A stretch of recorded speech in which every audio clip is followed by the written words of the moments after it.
Ladies and gentlemen, can I please have your attention? Great Scott! There's no crying in baseball! You better hold on tight, Spider Monkey. This is where the fun begins. Good morning, good afternoon, good evening, and good night. That's right. Unfortunately, we're ranking I Know What You Did Last Summer. I Know What You Did Last Summer is a 2025 American slasher film. It is the fourth installment in the I Know What You Did Last Summer franchise and a sequel to I Still Know What You Did Last Summer from 1998. In the film, a group of friends is stalked by a mysterious killer after a deadly secret from their past resurfaces and threatens to destroy their lives. Golly, I've been watching a lot of pretty good movies, and this one just it just ruined the streak. This is not a good movie. Honestly, one of the worst movies I've seen in a while. Let's get into why with the 10 essential aspects of a movie. First is plot. Does the movie follow a comprehensive story arc and is plausible within the world that has been created?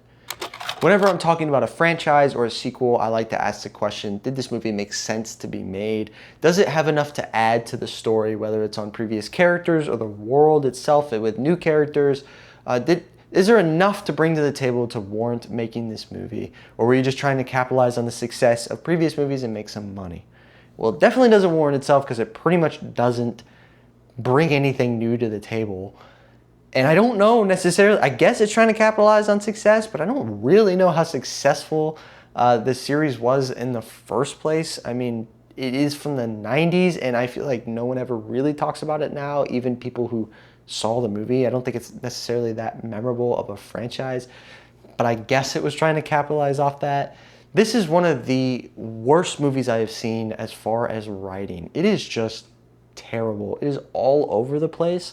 I refuse to believe that someone made this movie, edited it, put it all together, and then watched it and was okay with it. It just doesn't make sense. There's so much wrong in this film.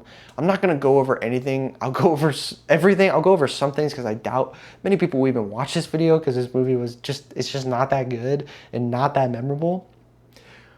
But on the basic levels, this is a slasher film, right? I don't even care about the plot that much. Just give me just enough to get me to the killing.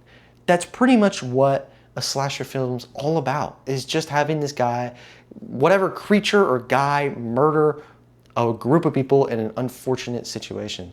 That's it. But the problem with this movie is the plot kind of matters because it's a mystery. So you're trying to figure out who is doing all this. It's not just, you know it's Jason, right? You know it's Freddy. Like, you don't know who's doing this, and that's part of the appeal, is the storytelling. But the storytelling's done so terribly. Spoiler alert, I kind of don't even want to put that because I just want to spoil it so you don't waste your time. But if you do want to watch it, I am going to talk about, significant aspects of the movie, but please do yourself a favor and don't watch it. Anyways, the main killer is actually two killers and neither of them make any sense. And you already know what's going on before the end of the movie because they just, kind of just with the way the story unfolds, it has to be those people. But you get there and their reasoning, I just don't get it, right? You have the previous character, which is just a crazy thing to do. It could be a cool twist in a different series, but it just makes no sense to this context for this guy to be doing this to people after what he went through for 2 movies. But regardless, one of his monologuing reasons at the end of the movie is that the town was forgetting about them. But then in the middle of the movie, he killed the woman who runs a somewhat seemingly successful podcast that was going to do an entire thing about the town and the killings to keep it relevant, and you killed her. So that makes no sense. That's obviously not your real reason for doing all this, but you don't really get a different one. And then the girl herself in her monologue at the end, the main character literally calls her out by saying, hey, you were there too. The mistake that we made, you made it. You were an active player in that decision. And her excuse is basically, I didn't know the person inside. I didn't know that that's who that was. like that matters. You still made that decision. Like that makes it any better. It doesn't justify you killing all these people at all. And in all honesty, it doesn't justify any of your anger. Like there's just so many routes that this movie could have gone. It doesn't need to be that serious. Like the first movie, it's good enough because they actually make a decision that is worth feeling guilty over, right? Like they feel like they're gonna get in trouble and then they find out this person's still alive, so they basically try to kill him anyways and push him into the lake, right? And it's good enough that you're like, yeah, these people did something that they should feel guilty for. In this movie, they didn't even do anything wrong. And though they may kind of feel like it, I don't understand how, right? Like I would feel a little bit better if the guy who went off the cliff was the one that he was playing chicken with in the middle of the road, because then it would make a little more sense. Like you did deliberately do something that caused this person to take an action that killed them. Kind of makes more sense to feel more guilty about it or feel like you're gonna get in trouble for that. But that's not even the person. Like he plays chicken and that person just keeps going. It's the one that it's kind of just happenstance that he was still in the road that person dies. And they didn't even do anything wrong. Like they do everything right outside of physically going to the police station. They literally call the police. Like it would make, no one would expect them to go down there. Like it's on a huge cliff. And they call the police anyways and they show up. It's like, what were you supposed to do? This legitimately was a pure accident. They don't actually do anything wrong. And so you don't really feel justified in them being killed in any way. It's just such a mess. There's so many things that don't make sense, but those two are just like driving forces for this movie that off the bat aren't good enough for this movie to just exist. And you acknowledge that and you know that right from the bat. So you're kind of just hoping the killing is better, but it just isn't good either. And this movie doesn't know what it wants to be.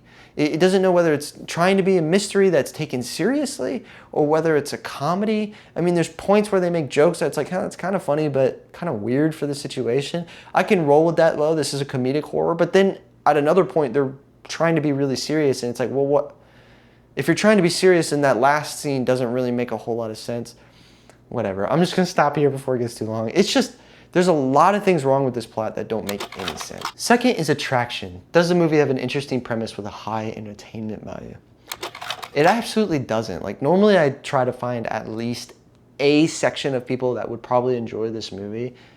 And there's just no one, I don't think anyone will enjoy this movie. It's not, I think horror fans aren't gonna like it because there's so many other horror movies that are so much better. The killings are so much better and more creative and interesting, and the characters are more interesting, the mysteries more interesting.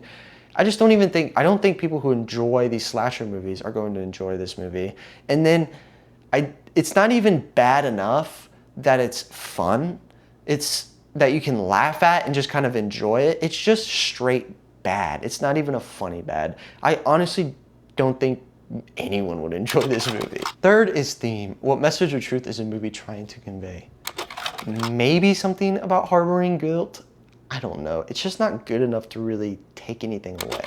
Fourth is dialogue. Is there a real feel to the conversations? There's not a real feel, not that I was expecting it. It is a slasher movie. I'm not expecting it to be that good. It's not the worst dialogue I've ever heard in the world, but it's definitely not. It's bad for even slasher standards. And every character is just stupid. And again, there is a standard. There's a lower standard for a slasher movie. They kind of have to make stupid decisions. You know, it's kind of the trope that they do dumb things in order for things to happen to them. But in this movie, when they're trying to solve the mystery, they just sound so dumb. And you just don't care about any of them because it's just so poorly written. Their reactions don't make sense to things. They underplay things and then they make jokes at the dumbest times, but then they're trying to be serious at other times. It's just a real mess. Again, it's not the worst I've ever heard, but it's not good. Fifth is acting. Are the characters convincing? No, there's no good acting in this movie. It's not worth pointing out, right? There's nobody that's just so bad that I have to point them out and be like, wow, that person is a terrible actor. But there's nothing good enough to point out either. They're all just okay for a movie like this. 6 is cinematography. Is there a creative use of lighting, setting, and wardrobe to convey emotion? One thing that I'm gonna care about the most in a movie like this is the kills. That's what I expect out of this movie. That's where I'm doing most of the judging. Everything else, I just have a low standard. And I feel like they just wasted so much time and money on other aspects of this movie and not the kills because they aren't memorable in any way. They also don't show a lot of them. A lot of them are simply just like there's, I think, at least 2 or 3 kills where you don't see the person die in any way. You don't see any results of them dying in any way. You literally just see a hand do this. That's it. It's just not good enough because it seems like they had a big budget. I mean, they rented out a nice big house. They had several nice cars and nice boats, like a ton of nice things that I'm sure weren't cheap to acquire for the movie. But then they just didn't spend any of it on the kills. They just weren't that good. Like there's a couple moments where they do show some stuff, but even then it's not that good. They're just not that creative. They're not memorable at all. They're not satisfying really. Emotion-wise, yeah, nothing, right? This movie is hard enough to get through. There's nothing to compel you to care about not only the people, the killer, but not even the situation. You just don't even care. All I care about is like the movie ending and I'm getting some of my time back. 7th is editing. This is all about the pace of the movie. The movie is 1 hour and 51 minutes long. It's about 1 hour and 51 minutes too long. It's not good enough to be this long at all. Of course, I didn't like it, so I really wouldn't want it to be long at all. But even just for a slasher film, I really don't think you should ever go over like 1 hour 40 unless you're diving into something that needs to be explored. But usually slasher films aren't. And so this movie should have been 1 hour and a half, really. 1 hour 50 was just way too long. 8th is soundtrack.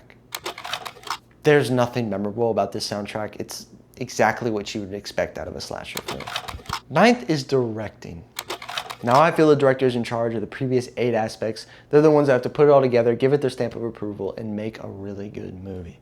Now the director of this movie is Jennifer Caton Robinson, and this is her 3rd film. The 3 films she's directed at this point are Someone Great, Do Revenge, and finally I Know What You Did Last Summer. I try not to make harsh judgments on directors unless I've seen, at least 3 of their movies. I feel like you have to kind of see other movies to know. So I'm not going to be too hard on her. I can't make any definitive judgments about how good of a director she is, but this is not a good start. This is a terrible movie. It is just not well put together. And it is because for a lot of reasons that she had control over a lot of decisions that she could have made that she just didn't, or made a decision that didn't really make a whole lot of sense. This movie is a real mess. It's definitely not a good start, but I don't want to make too many judgments until I see some other movies of hers, but right now it's not looking very good. 10th is time. Will it stand the test of time? Definitely not. It's not very good at all. I honestly want to forget about it right now. Now for the review section. Rotten Tomatoes critics gives it a 36. The audience gives it a 67. And IMDb gives it a 51. With a score like 67, obviously there is some sort of fan base out there that enjoyed it a little bit, but not much. I think personally, I'm closer probably in between 36 to 51, even though that seems kind of harsh. I try not to be harsh, but this movie is really, really bad. I try to find the good in movies, even if there's a ton of bad. I try to find 1 or 2 things that are really good. This one is very, very hard. Like, the best I can do is that the acting isn't the worst. It's not, awful. There isn't an aspect about it that stands out and is like annoying and awful. It just doesn't do anything good. So it hovers around that area of like having some quality because it didn't do necessarily like memorably awful things, but it doesn't do anything good to make it memorable in any way. So yeah, probably somewhere in the 40s. Finally, for the rankings. For the year of 2025 out of 29 total movies. On the entertainment side, it is going to be 28th, just below A Working Man and above Snow White. If you didn't watch my last episode, my last review, then I explained that I kind of retweaked my entire entertainment side, but unfortunately it's not going to be quite where I want it until maybe I think my 90th movie, because I kind of have everything tiered in movies of 10 with the way that I adjusted it. So I have it above Snow White, but honestly, when it gets down to that 90 and I kind of retool that tier, it is going to be below it. It is just terrible. Snow White at least is for kids. This movie is god awful. I do have it below A Working Man. It's just garbage. Like choose your garbage. You know, do you want to eat something terrible? You want to eat something terrible. That's the feeling, right? Like there's no good out of these decisions. I feel like A Working Man, I guess, just plays into its idea of being an action movie a little better than this being a slasher movie. Neither one of them perform either of their jobs that well, but I feel like A Working Man at least panders to that audience a little better and would be a little more entertaining to watch.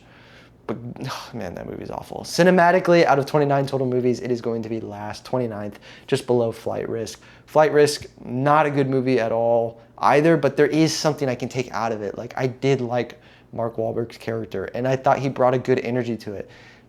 That movie had something that I could pick out and say, hey, that's not bad, that's pretty good. This movie just doesn't have that. It fails on so many fronts. It just doesn't bring anything good to the table for me to point out. For the decade of the 2020s, out of 67 total movies on the entertainment side, it is going to be 65th, just below A Working Man and above Snow White. Again, for the same reasons, but really it's going to be retooled when we hit that 90 mark. Cinematically, out of 67 total movies, it is going to be 66th, just below Flight Risk, but above Reagan. I put it above Reagan. I think part of that is really the length. I think a big decision is that Reagan is a bad movie that visually has moments that look awful and it's super long. I Know What You Did Last Summer just didn't capitalize on things, but it doesn't ever look awful and isn't nearly as long. So I feel like it just does kind of a less evil than what Reagan did. All time, out of 83 total movies on the entertainment side, it is going to be 81st, just below Working Man, above Snow White. Again, for the same reasons, and will be retooled later. All time, on the cinematic side, out of 83, it is going to be 82nd, just below Flight Risk and above Reagan for the exact same reasons as before. I'm glad this is over. If you made it this far, you know, props to you for being a trooper. I appreciate you watching my video. I appreciate you getting this far. This movie is terrible. I don't expect many people to even watch this review. I had a hard time getting through this movie. Especially, I had watched so many good movies recently that, like, watching this one was just a slap in the face of how bad movies really can be. Please comment below a movie that you want me to watch. I am rolling through them. Please don't think it's better than this movie. I would enjoy not wasting my time as much watching awful movies. So please comment a movie down below and I will watch it eventually. Otherwise, I'm Mr. Majoritarian. Stay classy, San Diego.